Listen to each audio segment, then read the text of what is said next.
تو وہ کیا حال ہے اور سناؤ. پھر تیسرا ہوگا طبیعت ٹھیک ہے. یہ 3 سوال نارملی لوگ کرتے ہیں. آپ کیا حال فون ہے؟ کی بات کرو، میں یہی سوچ رہا تھا صوتی پیغام میں. اب بھلے گھنٹوں میں سنا، 2 دن کے بعد سنا صوتی پیغام، اس میں ہوتا ہی ہے السلام علیکم، کیا حال ہے، سب ٹھیک ہے نا؟ ہاں تو وہ میری ماں بیمار ہے، اب دعا کر دینا. یا میمنی میں ہوا تو بولے گا السلام علیکم، کہیں ہو ٹھیک ہو نا؟ وہ جرا بچے کی طبیعت خراب تھی ہوئی ہے، دعا کرے نہیں. یہ بالکل میرے کو تو بہت تجربہ ہے اس کا. بس اب اتنا اس کا مطلب ابتلا ناجائز نہیں ہے. کوئی یہ نہ سمجھے کہ ناجائز ہے یا گناہ کا کام ہے، میں یہ نہیں کہہ رہا. مطلب یہ ہے بس ایک روٹین ہے جس کا کوئی دم نہیں ہے، کہ عام طور پہ مطلب ذہن میں یہ ہوتا نہیں ہے، اس کے ہمدردی کا ذہن نہیں ہوتا. تو یوں یہ پسندیدہ نہیں ہے. ہمدردی کا ذہن ہے، اور اس کو مطلب واقعی کوئی اچھی نیت بنتی ہے طبیعت پوچھنے کی، کہ بعض اوقات طبیعت پوچھنے سے بندے کو اچھا لگتا ہے. خاص کر جو مریض ہو نا، اس کی عیادت کے تو فضائل ہے. تو اس میں اگر مریض ہے، اب اس کو طبیعت پوچھے، اب مریض بعض اوقات کیا بیچارہ سامنے ہوتا ہے اور تڑپ رہا ہے، اس کو تکلیف ہے. اب اس کو بھی برابر کیا کرے، وہ کچھ سوچ تو پڑتا نہیں ہے کیا حال ہے. اب وہ تو بولنے سے رہا کہ یار تمہیں نظر نہیں آ رہا میرا حال، برا حال ہو رہا ہے اور تم یار پوچھ رہے ہو مجھے. تو اب واقعی جو تکلیف میں اس کو کیا حال ہے پوچھنے کے بجائے اس کو دعا دے. اگر آپ مذہبی تشخص ہے آپ کا تو پڑھا کے سورہ فاتحہ پڑھ کے یا درود پاک پڑھ کے اس دم کر دے، اللہ آپ کو شفا دے گا، اس کو تسلی دے دے. کہ بعض صورتوں میں ایسی صورت سامنے ہوتی ہے اس کو حال پوچھنے سے ہوتا نہیں ہے، وہ بے حال پڑا ہوتا ہے بیچارہ، یا بخار میں تپ رہا ہوتا ہے، پتہ ہوتا ہے، سمجھ میں آ رہی ہوتی ہے. یا کوئی اب کھانسے جا رہا ہے، اس کو بولا آپ کی نزلہ کیسا ہے، کھانسی کیسی ہے. اب وہ کھانسے جا رہا ہے، اس کو پوچھنا آپ کی کھانسی کیسی ہے. ایک انوکھی سی بات ہے نا، عجیب سی بات ہے. تو کہاں کیا بول رہا ہے اپنے کو آ جائے نا، اب منزل مل جائے. اب یہ نہیں آتا. یہاں فیضان مدینہ میں بھی نا میرا خیال ایک تعداد ہے ہمارے بوڑھے اسلامی بھائیوں کی، تو وہ بھی بیچارے بوڑھے تو بیمار رہتے ہوں گے. تو ابھی ہمارے یہ جو ہزاروں معتکفین ہیں، لائن لگا کر اگر ایک بوڑھے آدمی کے پاس چلے جائیں اور اس کو مطلب ایک ساتھ 10 20 25 آدمی پوچھنا شروع کر دے ہوئے، تو کیا لگتا ہے طبیعت زیادہ بگڑے گی، صحیح ہو جائے گی، کیا ہونا کیا ہوتا ہے؟ صحیح ہو جائے گی. صحیح ہو جائے گی. نہ یہ پوچھیں گے نہ صحیح ہوگی.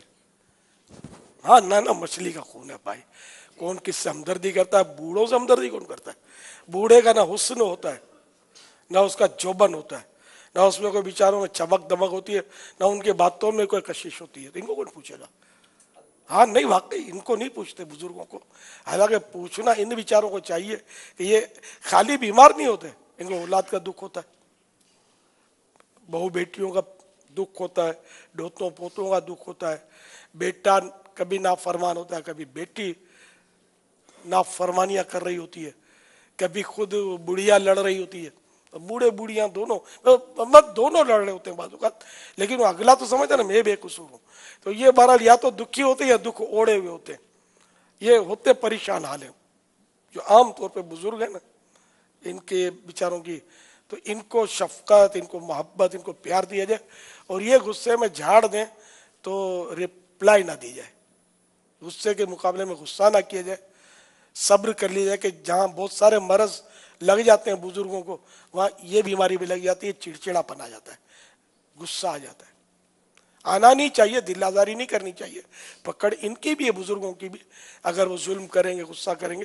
لیکن یہ کہ اگر ہم کو ایسا واسطہ پڑے تو صبر کر لینا چاہیے، جوابی کاروائی نہ ہو. صلو علی الحبیب صلی اللہ تعالی علی محمد. توبوا الی اللہ، صلو علی الحبیب. صلی اللہ تعالی. سحری کے لیے اٹھانے والے ڈھول بجاتے ہیں، ایسا کرنا کیسا؟ ناجائز ہے، گناہ ہے.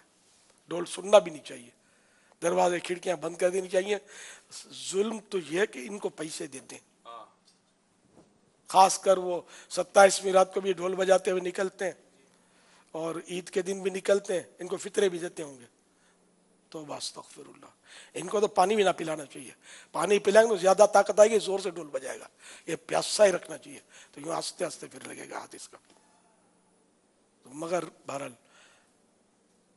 ہے نہیں، اتنی سمجھ نہیں لوگوں میں یار، ان کو دیوا ہی نہیں ڈھول بجانے والوں کو، بول بھی نہ کرا ہوا ہے۔ صلو علی الحبیب صلی اللہ تعالی علی محمد۔ کیا روزے کی نیت اردو میں کر سکتے ہیں؟ اردو میں بھی کر سکتے ہیں اور دل میں بھی کر سکتے ہیں، زبان سے بولنا بھی شرط نہیں ہے، یہاں تک کہ اگر نماز کے دوران بھی نیت کی کسی نے روزے کی تب بھی روزہ ہو جائے گا۔ زبان روزے میں زبان سے نہیں ہوگی، اے نماز میں دل میں، جیسے مغرب کی نماز پڑھ رہے تو اب وہ کل کے روزے کی نیت تو ہو سکتی ہے رمضان کے، ٹھیک ہے نا، تو اب جیسے مغرب کی نماز میں یاد آ گیا تو کر لیا کہ کل رمضان کا میرا روزہ ہے، یہ صحیح ہے۔ عشاء میں کر لی، تراویح میں ہو گئی، تب بھی صحیح ہے۔ نماز ہی میں کرے یہ ترغیب نہیں ہے، یعنی کر لی تو صحیح ہے، یہ بتا رہا ہوں، نماز میں تو دھیان نماز کی طرف ہونا چاہیے۔